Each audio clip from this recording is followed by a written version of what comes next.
लेकिन उनका ये भी था कि इन सब चीज़ों से बचने के लिए वो ये नहीं था कि इनकी ट्रीटमेंट आज सच कर रहे हैं, वो अंडरलाइंग डिजीज उन्होंने कहा था कि ना हो कोई।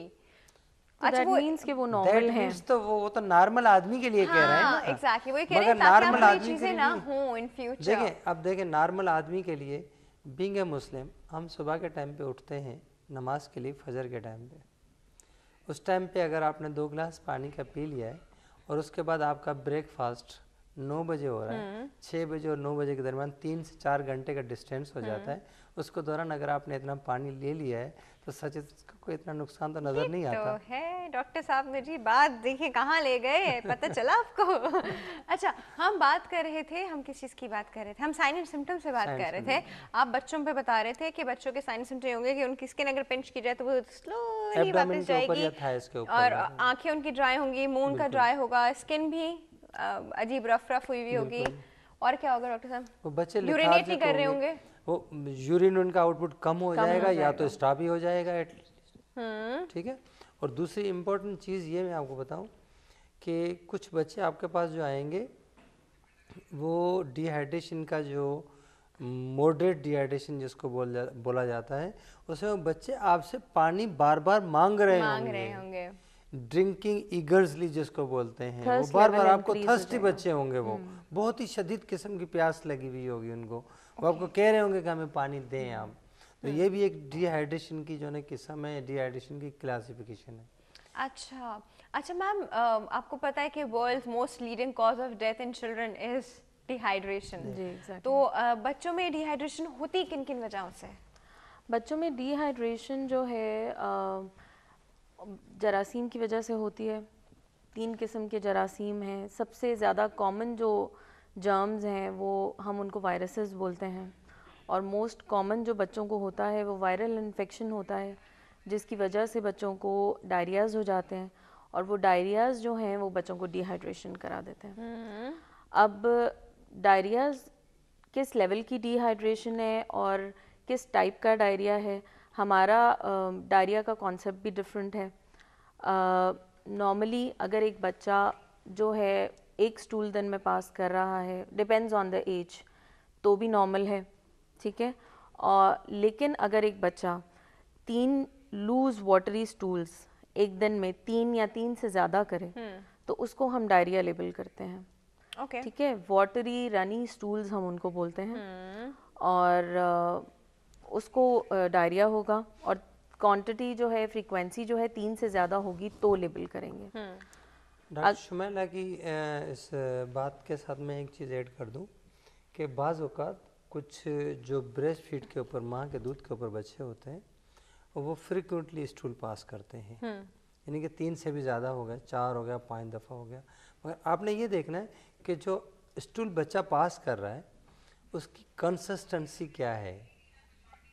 बिल्कुल अगर वो सेमी सॉलिड है इट्स, और उसके बच्चे की हैबिट है, इट्स नॉर्मल। मगर अगर उसकी कंसिस्टेंसी चेंज हो गई, वो वाटरी हो गए, देन इट्स एबनॉर्मल, इवन वो 6 दफ़ा ही क्यों ना कर रहा हो। अच्छा, ठीक है, तो वो उसकी डिहाइड्रेशन का सबब बन सकता है। तो ये डिपेंड करता है कि उस बच्चे की हैबिट क्या है। जो उस वाटरी डायरिया जो है, these are the main cause of dehydration. अच्छा okay, watery diarrhoea main cause. Ma'am constipation जिन लोगों को होती है, क्या वो भी एक साइन है कि उनकी बॉडी में पानी कम है? पानी का इंटेक कम होता है, उसकी वजह से कॉन्स्टिपेशन हो सकती है। जिन लोगों का पानी का इंटेक कम होता है उनको कॉन्स्टिपेशन हो जाती है, बिकॉज आपका स्टूल ही फॉर्म नहीं होता, वाटर फ्लूइड इंटेक बेसिकली कम हो तो स्टूल फॉर्मेशन सारा रिजॉर्ब हो जाता है, वापस रीअब्सॉर्ब हो गया और बचा कुछ नहीं, और कॉन्स्टिपेशन हो गई। तो जिन लोगों को कॉन्स्टिपेशन होती है उनको एडवाइस किया जाता है कि वो पानी का इंटेक ज़्यादा से ज़्यादा रखें, ताकि उनके एब्डोमेन के अंदर, स्टमक के अंदर स्टूल फॉर्मेशन हो। ओके। अच्छा सर, ये ओआरएस क्या चीज़ है? ओआरएस की बेसिकली ओआरएस एक ओरल रिहाइड्रेशन जो है ना सॉल्यूशन है, जिसको सोल्यूशन हम घर में भी बना सकते हैं, जिसको आप घर में भी बना सकते हैं, बाज़ार में प्रीपेयर्ड पैक्ड फॉर्म में भी आता है, फ्लूइड फॉर्म में भी आता है। बेसिकली ये वो तैयार किया हुआ जो ना नुस्खा है जिसको आप बोलें ये बड़ा जो आपके- मैजिकल नुस्खा है जी। हाँ। और इस पे हम बात करते हैं कॉल के बाद। कॉलेज अटेंड करते हैं। अस्सलाम वालेकुम। Good healthy morning. कौन बात कर रहा है? बहुत वेट करवाती हैं। अभी मैं डिस्कनेक्ट मुझे तो पता ही है, अभी चलो आपकी कॉल आई। डांट रही है। कौन बात कर रहा है? मैं एनी बात कर रही हूँ। Any sorry. नहीं कोई बात नहीं, कैसी हैं आप? मैं बिल्कुल ठीक ठाक हूँ, आप कैसी हैं? बिल्कुल अल्लाह का शुक्र। मैं कुछ क्वेश्चंस करना चाहती हूँ। मैंने सिर्फ आपका टॉपिक देखा और मैंने कॉल कर ली। मुझे नहीं पता आपके डॉक्टर्स कौन कौन हैं, प्लीज आप बताएं। हमारे बड़े प्यारे प्यारे डॉक्टर्स हैं। डॉक्टर साग बैठे हैं, डॉक्टर शमाइला बैठी है, पूछिए। हाँ, पानी से रिलेटेड ही एक मैं पूछना चाहती हूँ क्या जो अर्ली मॉर्निंग बिल्कुल कहते हैं पानी पीने Weight से loss के लिए। वेट लॉस होता है। आई नो, मैं पूछने वाली थी। और दूसरी चीज मैं ये पूछना चाहती हूँ, बहुत सारे क्वेश्चंस है मेरे। चलिए, एक ये है कि पूछिए। हमने अपने बचपन में इसमें सुना था, आई एम 30 इयर्स ओल्ड, ठीक है। हमने हमेशा ये सुना था कि अर्ली मॉर्निंग पानी नहीं पीना चाहिए। इस्लामिक पॉइंट ऑफ व्यू से मना करते थे कि आपका स्टमक वीक हो जाता है। और आपकी रिसर्च जो है वो ये कहती है कि जी आप पानी अर्ली मॉर्निंग पिए विदाउट टेकिंग एनीथिंग। और दूसरी मैं ये पूछना चाहती हूँ, एक और क्वेश्चन मेरा ये है कि यूरिन का जो कलर होता है वो येलो जब होता है, तो क्या ये इस चीज़ की इंडिकेशन है कि बॉडी में पानी कम है? और दूसरा ये है कि मेरी बेटी है वो पानी बहुत कम पीती है, तो उसके लिए क्या ऐसा किया जाए, मतलब कितना पानी पीना चाहिए? एक बच्चा, शी इज 3 इयर्स ओल्ड, तो कितना पानी उसको पीना चाहिए? कितना पीती है? लाइक सही नहीं, 2-3 ग्लास तो पी लेती है शायद। खुद हाथ में ग्लास लेके कि आप पिलाती हैं नहीं, वो जबरदस्ती? खुद पीती है, क्यों? उसको देना पड़ता है। हाय, देना पड़ता है। और चले, दूसरा क्या होता है कि ये पानी जो- टाइम बनाया आपने घर में? सब माएँ घर में पानी टाइम बनाती हैं। नहीं ऐसा कुछ नहीं। पानी टाइम बना लें। अच्छा। और दूसरा ये कहते हैं जिस तरह से आप फ्लूइड जो लेते हैं, लाइक लिक्विड चीजें जो लेते हैं, तो क्या उससे भी वाटर का आपका जो बॉडी की कंजम्पशन है या जितनी रिक्वायरमेंट है वो पूरी होती है? ठीक है, बस यही मैं पूछना चाहती हूँ। Thank you. सारे लिख लिया मैंने सवाल। Thank you so much for your call any. अच्छा जी सर, हम लोग ORS पे बात कर रहे थे और ORS से बात करके फिर हम इन चीज़ों की तरफ आते हैं। तो सर आप बताए थे ओरल रिहाइड्रेटिंग मैं ये आपको बता रहा था कि ये एक जल्द और फौरी तौर पे किसी भी इंसान को डिहाइड्रेशन से निकालने के लिए बेहतरीन आसान तरीका है सही। कि आपको ना इतना ज़्यादा टाइम लगता है, ना आपको कहीं किसी दूसरी जगह पे जाने की ज़रूरत पड़ती है, अगर घर में आप ये चीज़ कर सकते हो आसानी से। सपोज करें कि ORS बनाने का एक तो घरेलू तरीका है।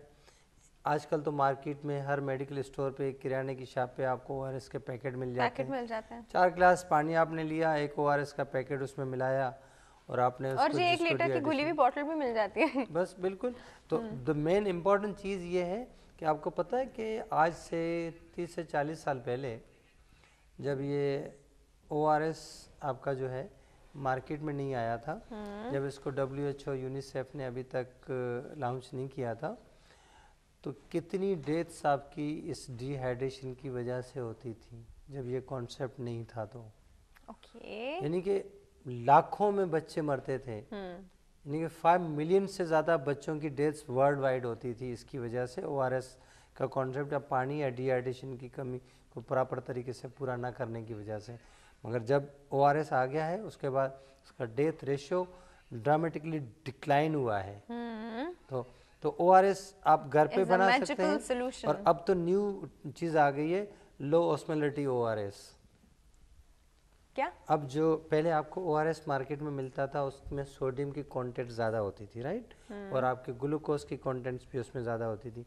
अब लो चीनी और नमक का ऑस्मोलिटी, कॉम्बिनेशन है ना? बिल्कुल, अब लो ऑस्मोलिटी आ गया है। अच्छा, ठीक है। जिसमें उन्होंने नमक नमक जो कम है कम कर दिया है, शुगर को भी कम कर दिया है। क्योंकि कॉन्सेप्ट ये था कि आप जितनी भी शुगर कंटेनिंग चीज़ें लेते हैं ड्यूरिंग द डायरिया या आपको जब लूज मोशंस हो रहे हैं उस टाइम पे, तो वो मजीद आपके बॉडी के न्यूट्रिएंट्स को लेकर आते हैं। खाने के लिए चीनी मिल जाती है। ठीक है जी। कुड बी दिस कॉन्सेप्ट, तो राइट? तो उसकी वजह से डिहाइड्रेशन ज़्यादा हो जाती है। तो ORS देखा जाए तो एक बेहतरीन किस्म का आपकी ज़िंदगी बचाने वाली चीज़ है। ठीक। अच्छा सर, एक कॉल है हमारे पास, अटेंड करते हैं जी। अस्सलाम वालेकुम। वालेकुम अस्सलाम। Good healthy morning. कौन बात कर रहा है? अब्दुल जब्बार बात कर रहा हूँ जी जब्बार साहब, कैसे हैं आप? अल्हम्दुलिल्लाह, आप सुनाए ठीक ठाक हो? बिल्कुल ठीक ठाक हूँ। पोल का जवाब देंगे? सवाल मैंने सुना नहीं था। सवाल नहीं सुना आपने? नहीं, मैं सुना देती हूँ। हमारे पोल का सवाल है कि क्या बच्चों को ट्यूशन्स दिलवाने चाहिए? बच्चों को ट्यूशन्स? नहीं। नहीं? तो फिर क्या करना चाहिए? बच्चों को जो मतलब नॉर्मल हो वही करना चाहिए। नहीं पर ट्यूशन में भी नॉर्मल है। अच्छा जी चले ठीक है, क्या पूछना चाहेंगे अब्दुल जब्बार साहब? मेरा सवाल ये था डॉक्टर साहब से कि जब डिहाइड्रेशन होती है, वाटरी डायरिया जिसे हम कहते हैं, तो कुछ डॉक्टर्स होते हैं जो मेडिसिन दे देते हैं, एंटीबायोटिक वगैरह और एटापोल गाइड वगैरह दे देते हैं साथ ठीक में, है। और कुछ होते हैं जो नॉर्मल सेलाइन या डेक्सट्रोज शुगर की वो लगाते हैं, ड्रिप वगैरह लगाते हैं। ठीक है। तो जब डिहाइड्रेशन हो रही होती है तो नॉर्मल सेलाइन का लगाना लाजमी है, जरूरी है या ऑप्शनल है? ठीक है हम आपको बता रहे हैं। ठीक है Okay, अब्दुल okay, साहब, जब्बार साहब, Abdul thank you so much for your call. Ma'am ringers lactate solution and normal saline, इनमें से क्या बेटर रहता है डिहाइड्रेशन के साथ? डिहाइड्रेशन के अंदर जो है एक तो पहले लेवल असेस करना होता है कि आया उस बच्चे को या एडल्ट को जो भी आया है उसको आईवी फ्लूइड्स की ज़रूरत है या नहीं है। सही। जब हम वो लेवल असेस कर लेते हैं और पेशेंट जो भी आता है वो सिवियर डिहाइड्रेशन में होता है तो देन उसको आईवी फ्लूइड्स एडवाइस किए जाते हैं। आईवी फ्लूइड्स में भी इनिशियली जो है वो आप इन पेशेंट यानी कि आप करेंगे आईवी हॉस्पिटलाइज करके देंगे और उसके अंदर रिंगर लैक्टेट को प्रेफर किया जाता है in compare to other solutions. तो रिंगर लैक्टेट दिया जाता है। डेक्स्ट्रोसैलाइन अलग चीज है बच्चों के लिए, वो बच्चों के लिए डेक्स्ट्रोसैलाइन। ठीक है। ओए होए बड़ी कंफ्यूजन हो गई जी, ब्रेक लेते हैं। कंफ्यूजन जहाँ कंफ्यूजन हो जाती है वहाँ हम ब्रेक ले लेते हैं। हम ब्रेक के बाद वापस आते हैं, आप कहीं नहीं जाएंगे।